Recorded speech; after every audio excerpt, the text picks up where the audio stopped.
All right, Ricky Flex. We are now moving on to our review of the highly anticipated Warner Media blockbuster, Godzilla vs. Kong. All right, so Godzilla vs. Kong currently sitting at a 75% on Rotten Tomatoes. Critical score has a 93% audience score. We'll go through the synopsis and then we'll go through the film. So here is the synopsis. Legends collide in Godzilla vs. Kong as these mythic adversaries meet in a spectacular battle for the ages, with the fate of the world hanging in the balance. Kong and his protectors undertake a perilous journey to find his true home, and with them is Gia, a young orphan girl with whom he has formed a unique and powerful bond. But they unexpectedly find themselves in the path of an enraged Godzilla, cutting a swath of destruction across the globe. The epic clash between the two titans, instigated by unseen forces, is only the beginning of the mystery that lies deep within the core of the earth. So, this film made 48.5 million this past weekend, the highest opening weekend for any movie to debut in theaters during the coronavirus pandemic. Ricky Flicks, what was your knee-jerk reaction upon viewing Godzilla vs. Kong in IMAX? In IMAX, yes, we made our triumphant return to the movie theaters, and I'll tell you what, it was a joy. It was a joy to be there, especially for this huge event, the great anticipation for this movie. And I'll tell you one thing, it delivered. It delivered. It was great to see these two monsters just go at it. And the CGI, I thought so. I think it's a good debate on Twitter whether the CGI was good or bad. I think the overall sentiment is that it was good. I thought it was great. I thought particularly with the Kong character, it was phenomenal. Where it actually was an emotional attachment to him. I won't. I don't know if we're doing spoilers, but I won't spoil for right now. Where you actually felt an emotional level to Kong rather than Godzilla, and I thought they did a tremendous job with that, especially with this fur-like structure, and then some of the spoiler-like things that I won't mention here that they do with Kong. I thought it was very interesting. And the last thing I'll say before I pass it off to you, Doctor O, is that they gave us the slop. They gave us the CGI fight scenes. They gave us all the things that we wanted to see. Not just watching a entertaining film, but in IMAX, it delivered on their promise and of this Kong versus Godzilla, uh, just fight of the century type deal. I thought it delivered on their promise. Not necessarily the greatest film of all time, but you got to just look past that and say, why are you watching this film? You're watching for the fight scenes. You're watching for these monsters to get after it. And we got that. Dr. Rowe, what do you think? Yeah, I couldn't agree more. Them feeding us the slop. Director Adam Wingard knew what he was doing when he made this film. He had a nice vision for this movie. When you imagine Godzilla versus Kong, what do you want to see? Godzilla versus Kong fighting, all right? Or you want to see action. You want to see Kong scaling trees, scaling buildings, him swinging back and forth. You want to see Godzilla shooting fire out of its mouth. Like you want to see it. They want to see the clashing of these titans. So I think the action did deliver. I think we were a bit spoiled and lucky to watch this on the IMAX screen. I think that I was like thinking about like, what if I saw this movie on HBO Max? And I thought if I saw this on HBO Max, I would still think it's super cool to see these two Goliaths going at it, but to have the sounds going on the IMAX screen. And I do think the CGI was fairly good in this movie. I mean, those who are complaining about it, like, I mean, you try and make a real looking Godzilla, like it's like, what do you expect? So I think that, Right. and I think you nailed it with Kong.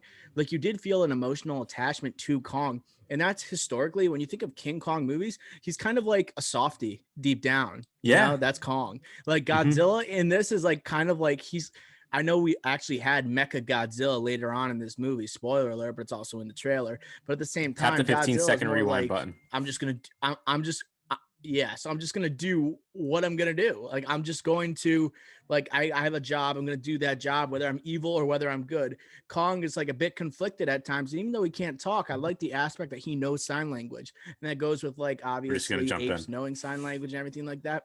Mm-hmm. And so, we'll just go right into it. And I think we should go deeper into the emotional touch this movie had, because overall, I think it didn't have it other than Kong and his relationship with Gia, as I mentioned with the synopsis. And I Mm-hmm. think Gia actually was, I mean, there's a time I felt like I was like getting a little emotional. I was choking up at the end when she thought Kong was like losing his heartbeat a little bit, and I thought Yeah, Gio was actually the best acting that I saw in this movie. definitely. I definitely agree with that. I thought the little girl, if the audience, you didn't know her name because I didn't know her name until after the movie. Yes, I thought she was the best actor or actress in the movie. And I think going back to the Hmm. Kong emotional level connection, this is, I guess, now that I'm thinking about it, you already gave the best examples that I was referring to in the spoiler alert when I was going on my knee jerk Yeah, sorry reactions. about that, audience. Yeah, But hey, this is Godzilla Kong. Like you're watching for the fighting, not the story. And the story, believe me, makes no sense, kind of. And if it makes sense, you don't really understand it entirely, so it doesn't really matter. But I think another aspect of this movie is when Kong is popping his shoulder back in with a skyscraper. Like number one, that's just funny, and that's hmm, when you'll like at the outside, you're just gonna think, oh, that's a funny thing that the director did there and the cinematographer did there, just to be funny and just like whatever. But I think that also goes to show that he's human. Like it's kind of like a human element where like he can talk silent language, like you agreed. said, but he also can pop his shoulder back in for a fight, so you can connect to him on an emotional level. Unlike Godzilla, where he's blowing fire out of his mouth and just is a godlike Unstoppable character to force. these gods. Yeah, he's an unstoppable force. So I think that you were right on point there. And like I said, the little girl was great. I think she was the best actress or actor in this whole thing, and that says a lot. That says a lot. I know. And dude, it's kind of crazy when you look at it because, like, Kong, historically, whenever they make a new King Kong movie, he has an emotional relationship with a 20 to 30-year-old woman, whether it's Naomi Watts, whether it's Brie Larson. They always, like, kind of like Nicole play that Kidman, trope over and over again. It was nice what they did here. Was it Nicole Kidman? But it's right? nice that they switched it up a bit. Right. It's not replaying the same thing over and over again. You had to change it up, especially with a movie as big in scale like as this, it's, I mean, so many people watching it too. We got 3.6 million households actually watch King Kong, right? Stream King Kong from their household, which is the most for any movie all year, including Zack Snyder's Justice League, right? I believe so. And that's Yes, nuts. that is That's nuts. nuts. And you were right about Naomi Watts, by the way. My fault.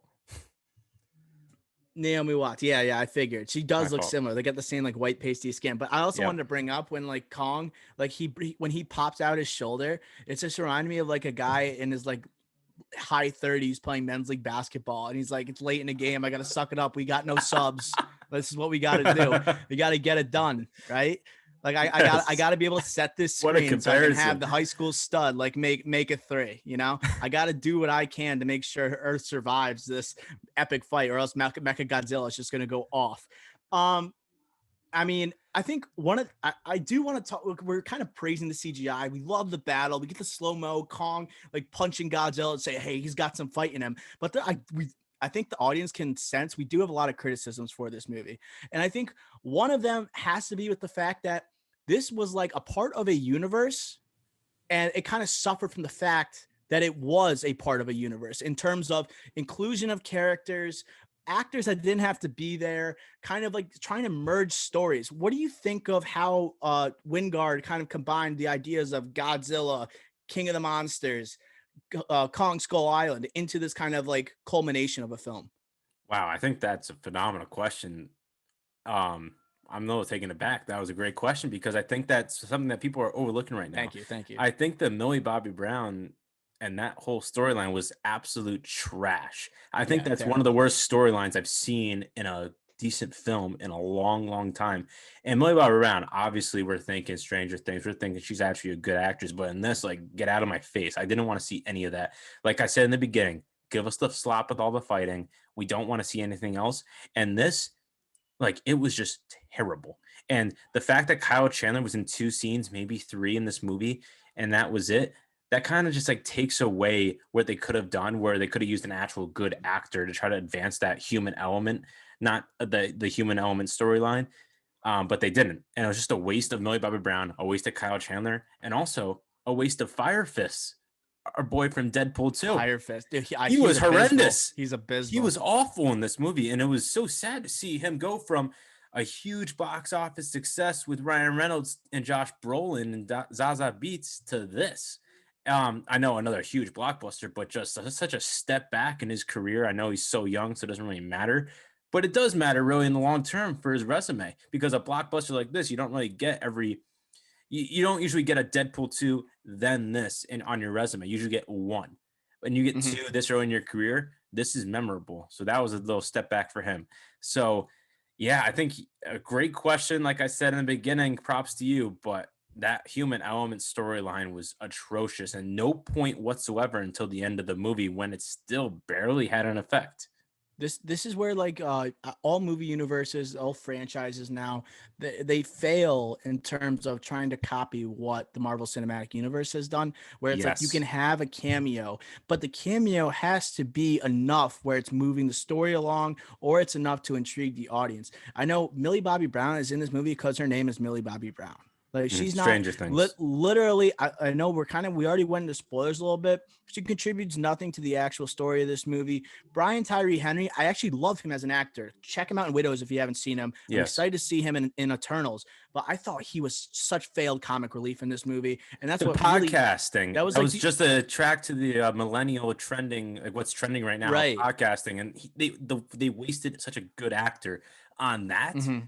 Like you Like that he couldn't could think have of done anything something else. else. Yeah. Like put him alongside Rebecca Hall or something. Like Oh it God, was like you're just putting him like you're like recognition, like, okay, Atlanta, Brian Tyree Henry, and then you're also got Julian, like forgot his last name, Fire Fist from Fire Fist Deadpool from 2. Deadpool 2. So I'm just like they literally brought nothing to the table except distract Mecha Godzilla for literally a second. That was their point to the movie. Kyle Chandler is one of the most underrated actors, maybe of the last like 10-15 years, and Yes, thank he's you for wasted saying in this that. movie. But he's only included because oh, he was in Godzilla King of the Monsters. I'm gonna be honest, I didn't even see Godzilla King of the Monsters. I could care less if he was in this movie. You know, maybe if they reference him or something, maybe he has. But like they keep like going back to him. He's not doing anything. He's not doing anything. Yeah, But in and terms of he like, oh, go ahead. Sorry. well, I think I'll just jump in real quick. Where I think that's a positive for this movie, as in that movie, Godzilla King of the Monsters, where I've seen it. Not a great movie. Good action scenes, but not nearly as good as this one. But I'll say, like, you don't have to see that movie to see this movie. If you're Yeah, still absolutely. listening to us right now in That's this review, props. I think Mm-hmm. that's a good omen to this movie. Like Good props, like point. you said, props to this movie. So I think that's actually a positive. But it goes back to what you're saying about developing a franchise where you still have to incorporate the franchise elements with that Kyle Chandler, with that Millie Bobby Brown, and this film failed extremely with that. And it goes to where there's no credit scenes in a Godzilla MonsterVerse Good point. film. There's no credit scenes because they don't know where they're going next. Because this was the culmination of it. And I don't know if you were gonna that was gonna be a question or a point later on, Doctor O. Sorry if I'm jumping ahead, but I think that goes to the same point where they just don't know what's gonna happen. And the fact that they culminated this human element storyline to this was bad. But again, I don't want to give it too much critique because we got what we saw. We saw Godzilla versus Kong. I'm happy. I'm happy with this movie. Yeah, I mean, you brought up a great point in terms of like building a universe, no post credit scene. This is a monster verse, and it really hasn't felt like a monster verse. Like it didn't feel like Kong was that connected to Godzilla, other than the post credit scene in Kong Skull Island. Like there was like nothing, or maybe that was in Godzilla that I'm thinking of. But at the same time, you have these cameos from these actors, and I already brought up the MCU. What they do is that even if they don't develop the story too much, and they don't develop like they don't move it along in a way that's like supporting the plot. What they do is set a character up for their own series, for their own movie. It's not Yes. like you watch this movie and you're like, Millie Bobby Brown's now going to have her own Godzilla movie. She already had that. Like, in other words, like Kyle Chandler's going to have his own movie. He already had that. Like there's no, this felt like the culmination. There felt like there is nothing left to explore, which I think is a criticism for an action movie, a franchise movie now, because they should have kind of made it clear maybe in the marketing for the film that this could be it. This could be it because now this is Yes. succeeding. This is succeeding, like box office wise, even during the coronavirus pandemic, streaming wise, people are gonna want more. And what are you gonna do? Godzilla versus Kong 2? I'm like, dude, they're already friends. Like, what are you gonna do now? Like, you have to like think of a new monster. I know they probably have plenty in the catalog, but you've already hit the top. You already hit your Avengers Endgame. You've already hit your Godzilla Kong. Like, you already hit the biggest of the Right. big. You already got to your Thanos. So it's like, what do you do from here? So do you have any like predictions what you think might happen? I don't have any predictions. I wish what they did is that they did more movies leading up to this, where it's like focusing on other monsters, maybe like a Mothra or a Ghidorah, something like King Ghidorah, something like that. But they didn't, obviously. Mm-hmm. Um, I do think it was I think you hit the nail on the head where they just didn't advertise this correctly. Where although they advertised this well, as in bringing attraction to it, making sure Trailers were that it's an good. event, trailers were good, making sure people actually saw this movie that you talked about, like the most streamed event so far in 2021, which is an accomplishment with when you have the Snyder Cut, WandaVision, Falcon the Winter Soldier coming out. So it's already a success, but just not knowing where you're going after this, and there's probably going to be a delay now. There's going to be a delay in the next MonsterVerse movie because they have no idea where they're going with this. I think that's a loss. That's a huge loss to what they could have done, not just in a movie cinematic realm, but also money wise. They could have made more money if they Right. knew what they were doing. So I think that's a big loss. Um, I don't know. What do you think? Where do you think they're going to If they go? had a set plan, like if they the films, they weren't like the preceding films. They didn't feel that far apart, but they did feel far apart. They Is what did. I'm They trying to they say. did. They They did. didn't like when you look at the years, they weren't far apart, but they felt so distant. Like you didn't feel like a strong connection to them. And Agreed. then Well, they like Kong Skull Island was in 1973, and right. just 3 years earlier was the first movie in this MonsterVerse, and Godzilla with Bryan Cranston and Aaron Tyler Johnson. That was 2014, and the next film was Kong Skull Island, where that was a There's just prequel, but mhm. not even a Godzilla, but it wasn't connected really, except saying the They word just said there were monarch monsters. He said there were and monsters. monsters, right? Yeah, and So like it wasn't a good connectivity, like you're saying, in this MonsterVerse. So it goes to their planning and just the inefficiencies of it.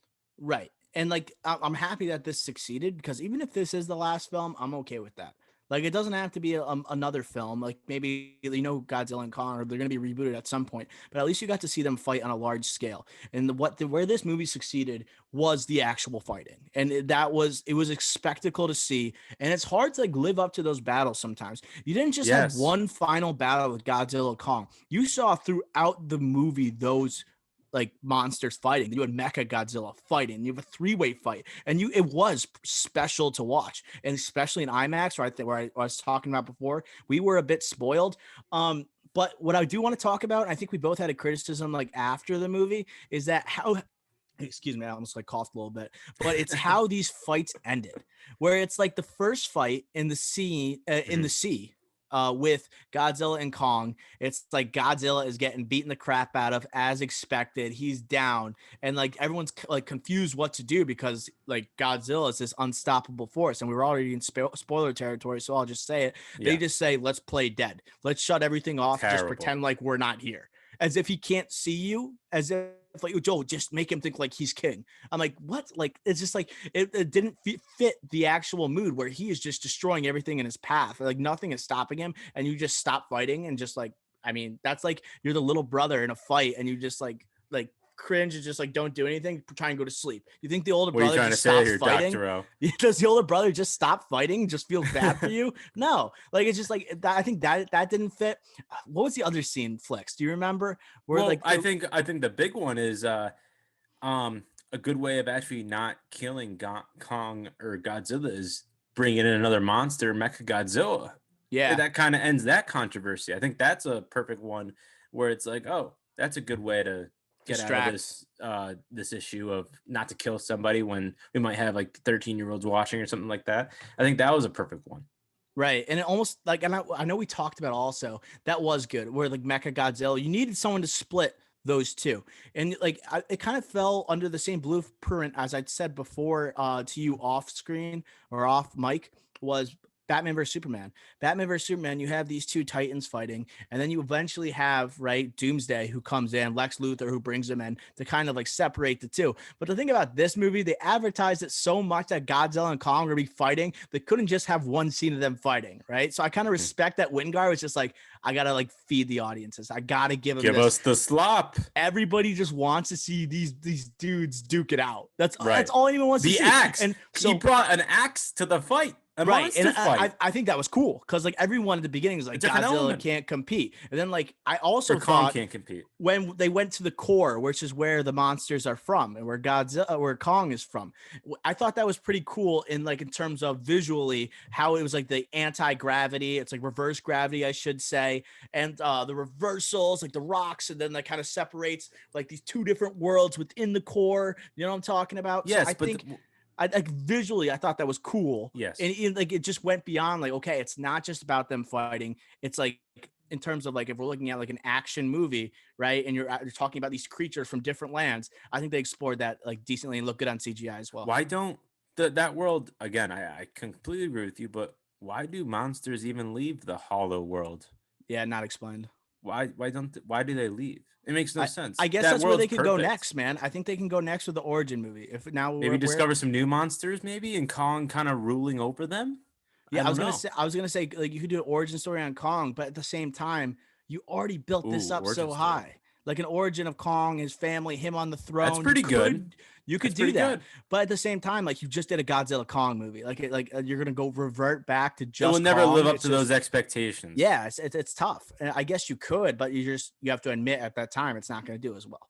Um, all right, Ricky Flex. I think we got to throw out some scores here. Let's throw out some scores for Mhm. Godzilla Kong. What are you going to give this one, Flex? So again, I think going in, you knew it wasn't going to be an unbelievable movie. You knew that it was a blockbuster with great anticipation, a big event, and I think you just need to go into it and just take it what it is. It's Godzilla and King Kong fighting, and who's gonna win. And they ended up bringing a different element with Mecha Godzilla. I thought that was a good element. The way it ended was very, very questionable, but I thought Mecha Godzilla was a beast. They gave us what they wanted to see. I keep saying it on the podcast so far, so I'm sorry to say it one more time, but I will. Give us the stop. They did give it to us. And they tried to explain everything, like such as the Hollow World, the Skarsgård character development was in question. That didn't Big go time. well, but who cares? Don't worry about it. I'm going to give it a 72 out of 100. A 72 out of 100. Higher than when I walked out of the theater. Out of the theater, I walked in with a little lower score, but again, just take it for what it is. It was fun to watch. And last thing I'll say before I pass it off to you, Rebecca Hall, not very good in this, I will say. She was too serious. She didn't take it for what it was. Her dialogue sucked. Her dialogue sucked. It was just like one liners that was like literally brief, just saying it's Kong, it's Godzilla, it's something. Kong It's like doesn't bow to no one. yeah, and the way her delivery was not good either. But I Mhm. actually gave it a 72 as well. Like Oh, I thought it was like you said, like Wingard knew what he was doing when he made this movie, and he delivered on his end. He did, and I think he's going to be looked at as someone like for upcoming action movies. I believe he's doing the Face Off sequel, and I think that could be. Nick Cage, baby. So well, hey, we got two more Titans going at it once again, Let's go. Travolta and Cage. But I Pumped. also I agree with Skarsgård's character. They mentioned his like his brother who passed away on a mission to the core, and then like literally in his first scene, they never acknowledged it again. There was no emotional attachment to it at all. But what I will say is that the relationship between Kong and Gia was awesome. I thought that was very good. As I said before, I nearly cried like a baby, but I held it in. Um, they fed us the slop. I ate a whole bucket of popcorn as I was watching. That means I was into it. Doesn't mean I'm just focused on the popcorn. I swear to God. But I'm gonna give it a 72. The action scenes made it well worth it. I wonder if my score would change if I saw on HBO Max, though. That's all I have to wonder. That's a great point. I don't know, but then again, I'm glad I saw it on IMAX. Great to be All right. back in the theaters. Couple of 72s out of 100 from Ricky Flicks and I. I'm now going to throw it to Ricky Flicks for our top billing of the greatest blockbusters in the last decade.